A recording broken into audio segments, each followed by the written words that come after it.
To show you why video or photos or drawings are important. I've put this back together. I'm not happy with the levers. That's the hardest part for me to figure out on these clocks, is the levers. And the lever on the count wheel wasn't hitting where I thought it should. It wasn't moving up and down. I wasn't sure whether I had the second lever in the right hole. So I pulled out my pictures. I got my glove stuck. I pulled out my pictures, and on my picture, these top 3 holes are empty. The next 3 holes have pinions in them, and I have put it together with the lever in the top hole here, and it should be over there. So I'm going to take it apart and move it, and then when we can talk about setting up the strike side with the cam and the warning wheel in the right spot. Alright, we've got the levers in the right holes. I've taken out the warning wheel and the fan, governor fan. You want your lever to be in the center of a deep groove. If it's not, you can move your time a little bit. Some people will move this one, but this one you can disengage from this gear pretty easily, lifting it up a little bit, and you can turn it where you need to. You want it striking in the center. You don't want it rubbing on the sides of anything. So that's striking in the center, and then right here, this lever is falling into the cam right here.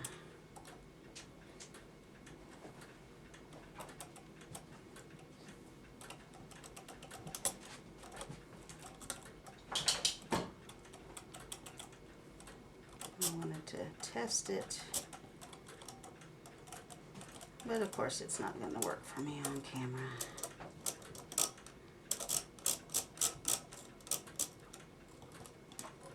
There we go.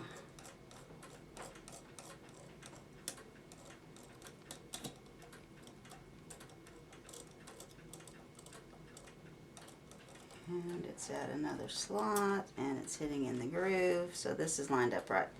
This is our stop for our warning lever. There's another lever down here for when it goes into warning. That's on this second post. So the first post has the lever for the time count, and your stop lever, and your stop for your cam. And then we'll talk about the second post. I'm going to put this pin in. I'm going to put this wheel in with the warning pin right up against the post. Maybe, yes, I've got that right where I want it to stop, so I'm going to put it pretty close to the posts. It's always good to have a tiny little bit of play. If you put it right up there and you're a little bit off, it's going to be past it and way out of cycle, so I would give it a millimeter or 2. I wanted to point out the springs.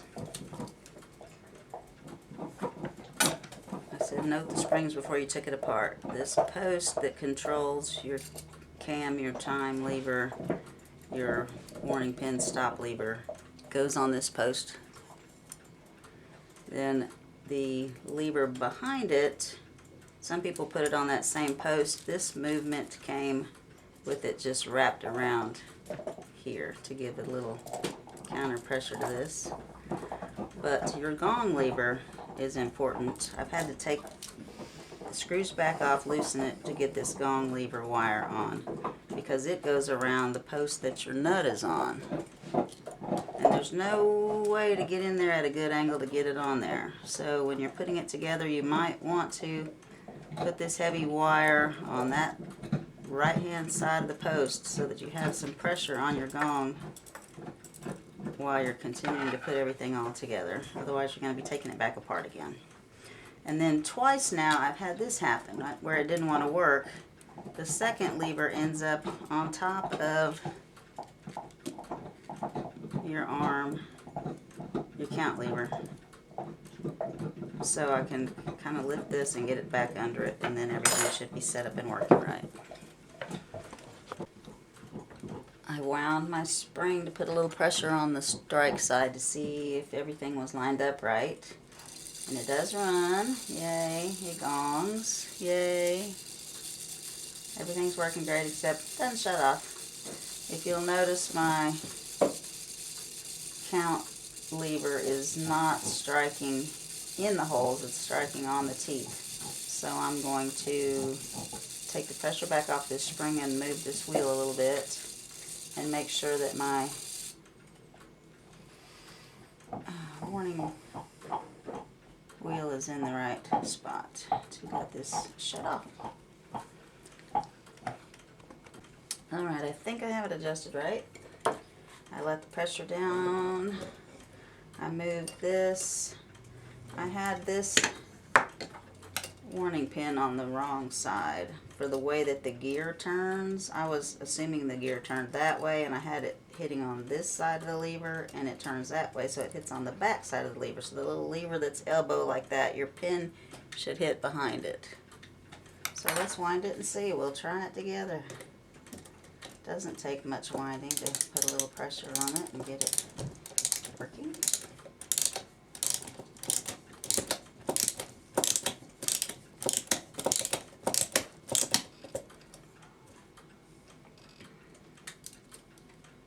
Let's see if it's gonna work. I don't have any hands. They're coming. So I'm just gonna turn this and see.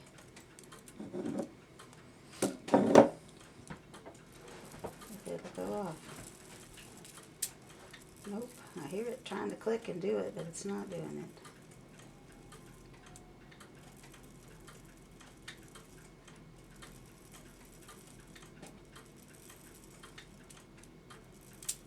Yeah, see that? It's popping up, but it's not pumping up enough to lift my lever. But there's my gong. Gong. Gong. And it shut off. Yay! So that's good. And now I gotta figure out how to adjust the lift lever. Pop.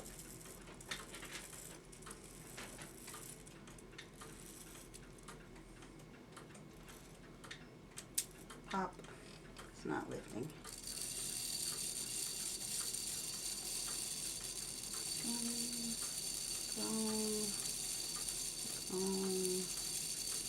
And gone. Yay. Alright, so I will investigate this and we'll work on it again. I have got the count wheel lever in the center of the deep slot. The lift, the arm that goes into the cam. Ah! Redo. I've got the lever in the center of the deep hole of the count wheel. I've got this arm inside the lever of the cam.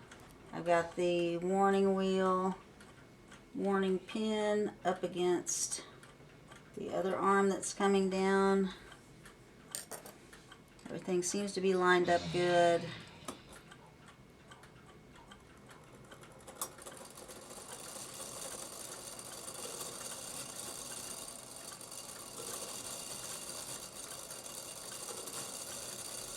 Sitting in between the short pins in a good spot. You don't want it hitting on your teeth. It'll just wear the teeth.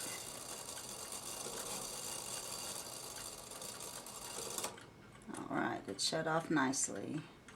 So I'm going to try to show you how this works. Of the two lift levers that you put back in, the bottom one that has the J loop on it is what activates your strike side.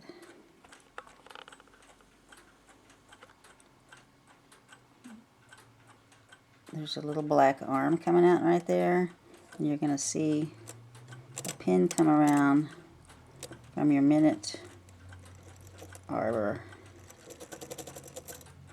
I hope I'm turning this the right way. I think I am.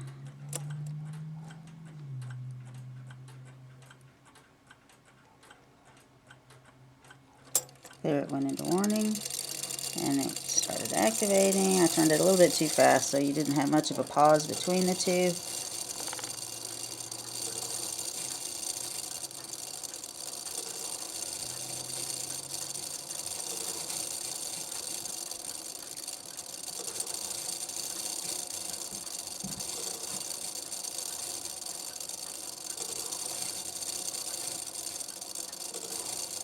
So this seems to be working.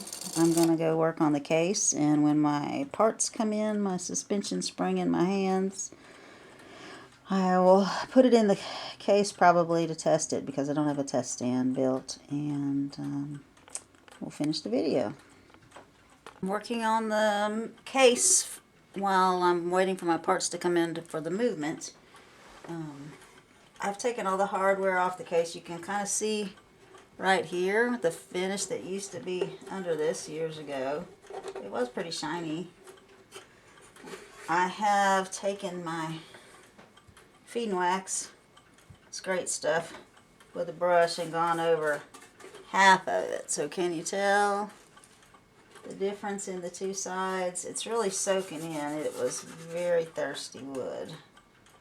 But I'm going to go ahead and do this other side and inside. And then after 20 minutes, I think the package says you go back over it and buff it, and the wax in it polishes up some.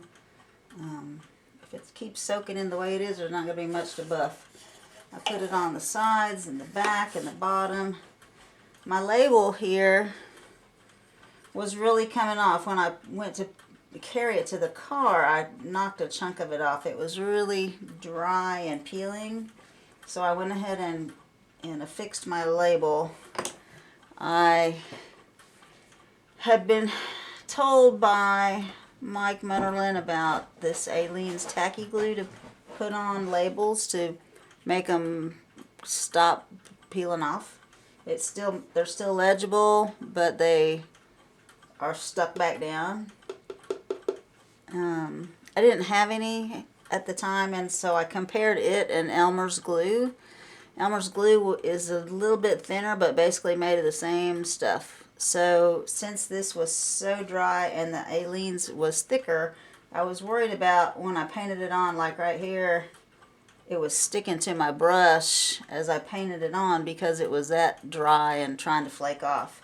So if I got the Aleene's, I felt like it would peel off even more. I needed the Elmer's that was a little bit thinner. And the Aleene's, some people put a little bit of water in it to thin it down to use it. So you basically got Elmer's glue at that point.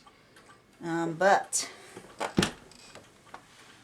I was at Walmart today, and they carry Aleene's, so I got some. So my other label on my Seth Thomas mantle clock, I'll be putting this on so I can compare the Elmer's and the Aleene's. I wanted to show you the label on the back of the case. Sorry, I got a frog in my throat here. It says Gibson. You can kind of make out, after I cleaned it, for some reason there was some kind of brown paper stuck. Oh, I didn't get it all off over the top of the label. And then this bottom part is pretty intact. It's all the instructions for the clock. It says Waterbury Clock Company and the address in Waterbury, Connecticut. Directions for setting the clock and running and something it in order. Keeping it in order, maybe. The long hand is the minute hand. The short hand is the hour hand. Remove the packaging. Holding the pendulum, hanging on the rod. The beat should be equal and regular and will be something the clock is set level. Let me get it bigger. I know the labels are missing on a lot of these clocks, that's why I'm reading this one.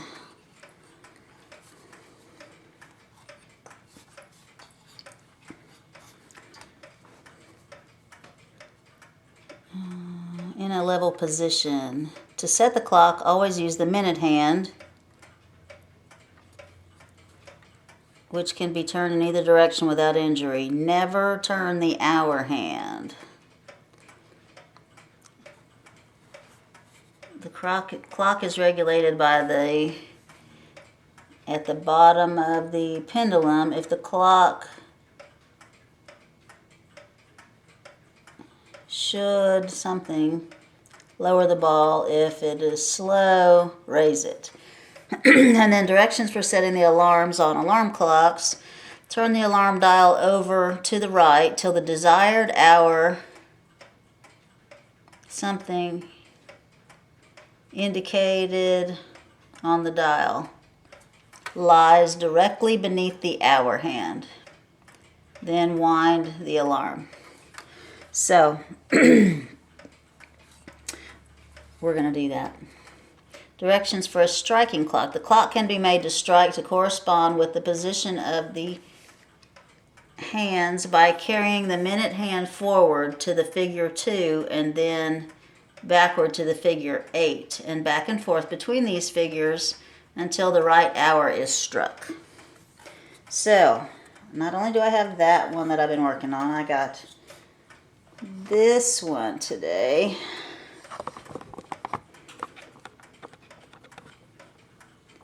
It's the same model. It's a Gibson Waterbury clock. And it's running. The other one will be when I get the pendulum leader wire cut to the right distance. And I got the hands for that one today, so that was exciting. So I'm going to show you on this one because the time is not matching what's on the hands. We're not just going to turn the hour hand. That count wheel is down in there. You don't want to turn the hand. You want to turn this past the 2, back to the 8, past the 2. It does this clock does the half hour and the hour.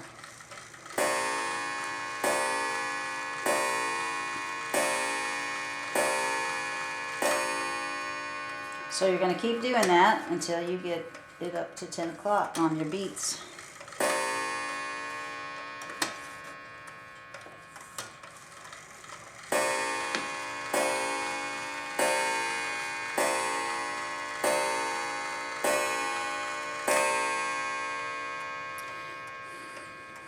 The sessions movement does not have the half hour. If I took this face off, the count wheel is going to have the hour, and then right next to it, it's going to have one little hole for the half hour. Since that one was replaced with a sessions movement, the other Gibson clock case, Waterbury clock case that I have, it's only going off on the hour. This one will go off on the hour and the half hour. So it'll take me twice as long to get to the right spot.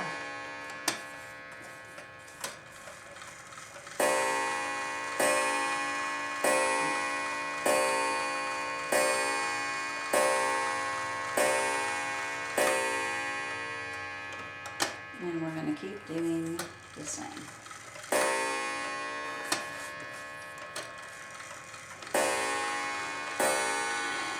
When I get the pendulum leader wire cut for the other one, I'll run the alarm and show you how the alarm works.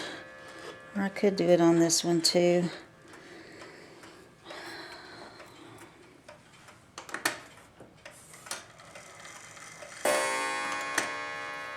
This should be the one.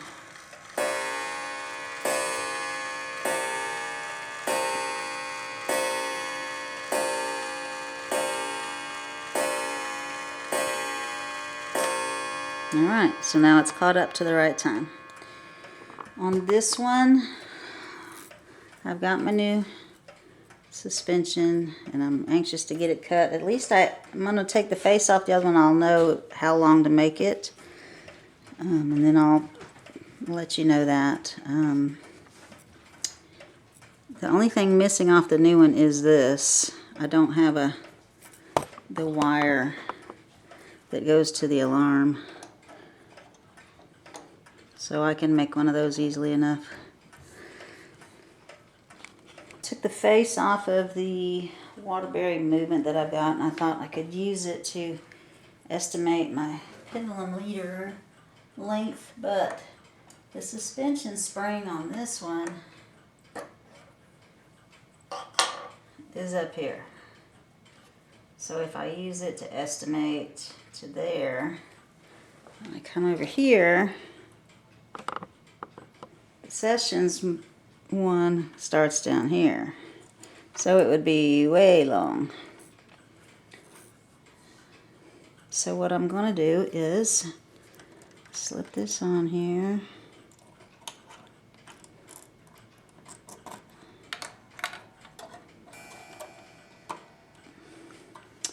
And I want my bend to be about where these nuts are. I believe I want this to hang right about where those are. So I'm going to bend this and then cut it. Because if I bend it wrong, I might be able to bend it back. So I'm going to bend it first and then cut it. It's going to be a short little thing. So compared, it's going to end where that one starts to bend because of that being there instead of there. Alright, there's my homemade cutoff wire. Oh, well, it would have helped if I put it in this, huh? Okay, hang on. There's my homemade leader, pendulum leader wire and suspension spring. First time this clock's been moving in at least 50 years. Pretty exciting. I think I've got it in beat and it's gone into warning, so hopefully it's going to go off here in just a moment. There it goes.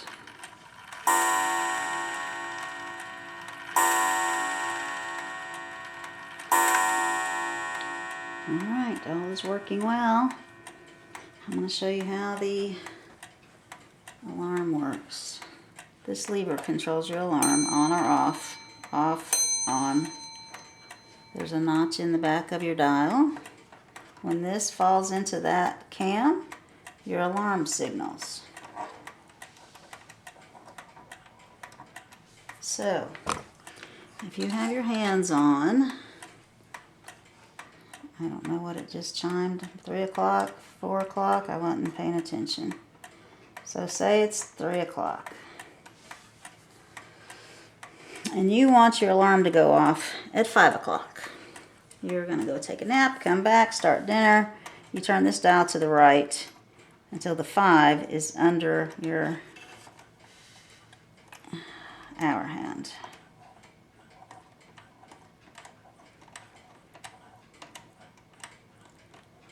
And it shows up very nicely right in the middle of that. Not quite in beat, but it's close. Okay, so then we wind our alarm. Everything turns this direction.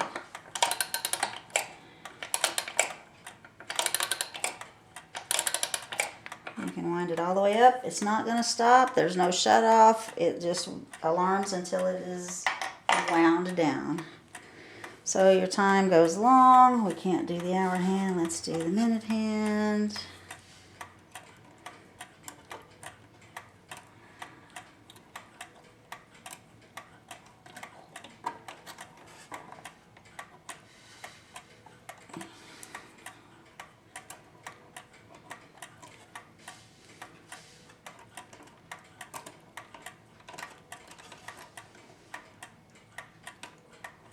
I'm trying to catch this.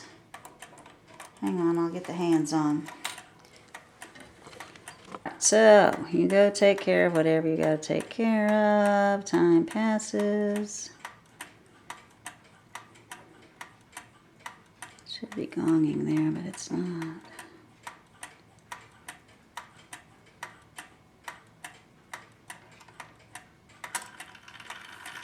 Oh, that's right. This one doesn't have a half hour.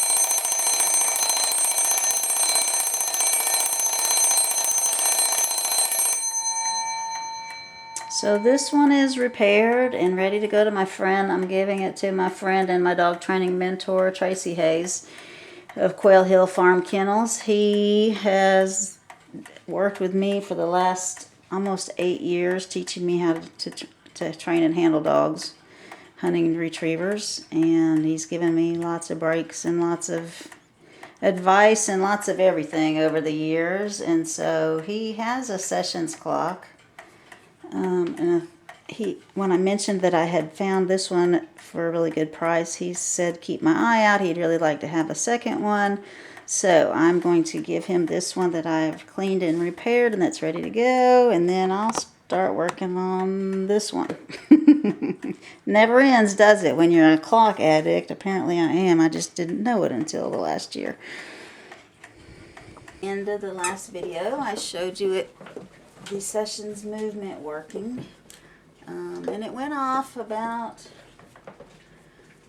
5 to 10 minutes before the hour, so I tried to adjust the lever that controls that. This is the second lever in your movement. First lever we talked about how to line up the different parts.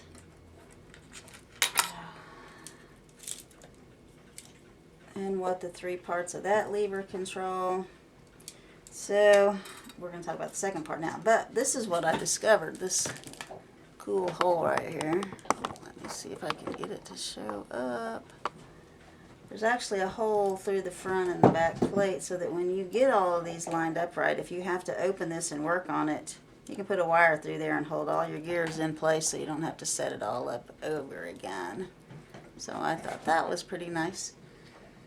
Alright, so the second set of levers back there.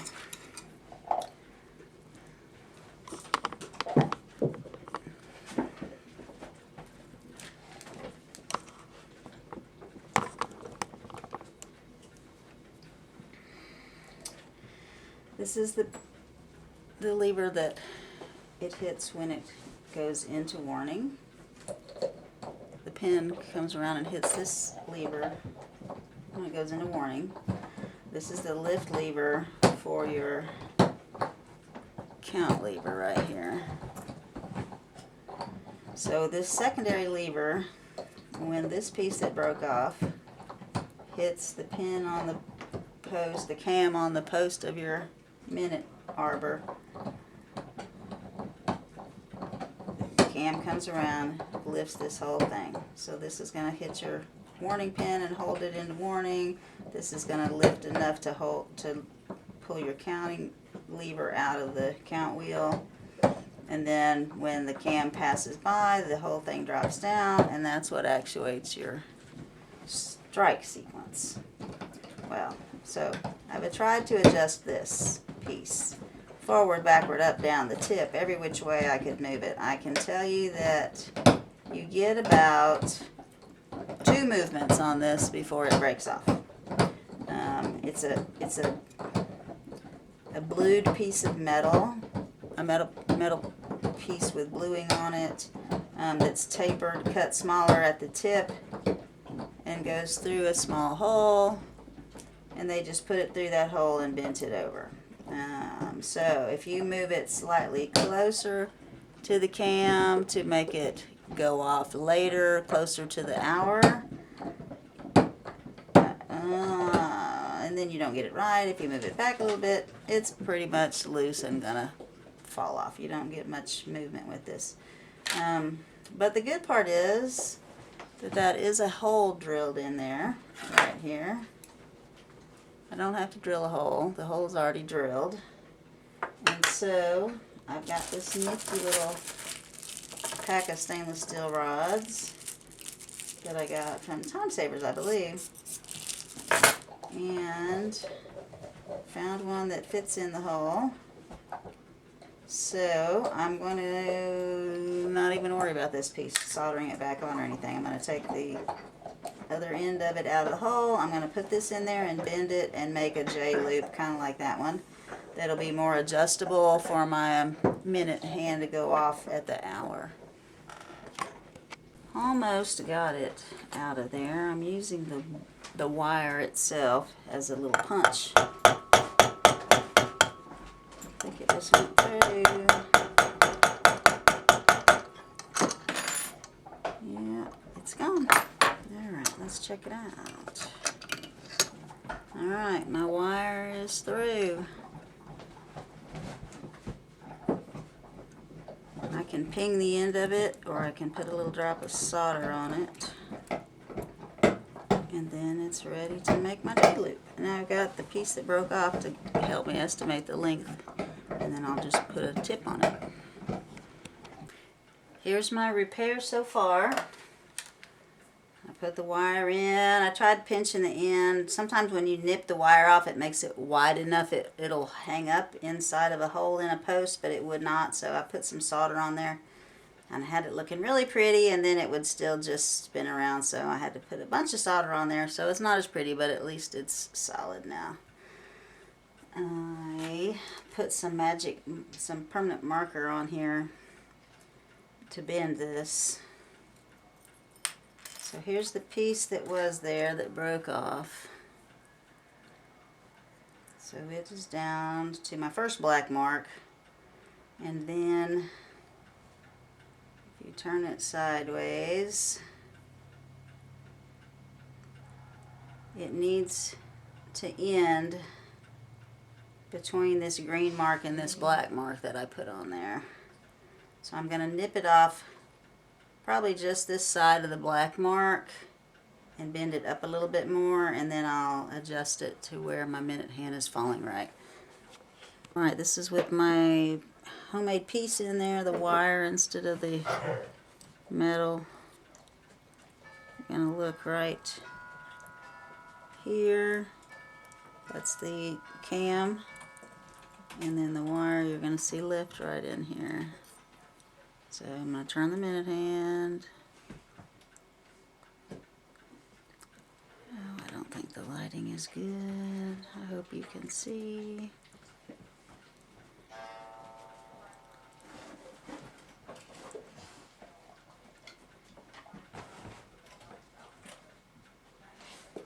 Warning.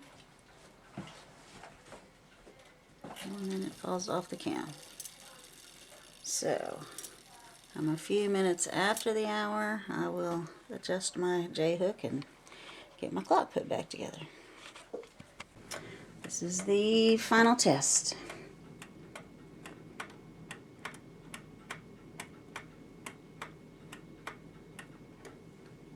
Going into warning. Notice my pendulum stopped. Something is adjusted too tightly. Warning. Hour.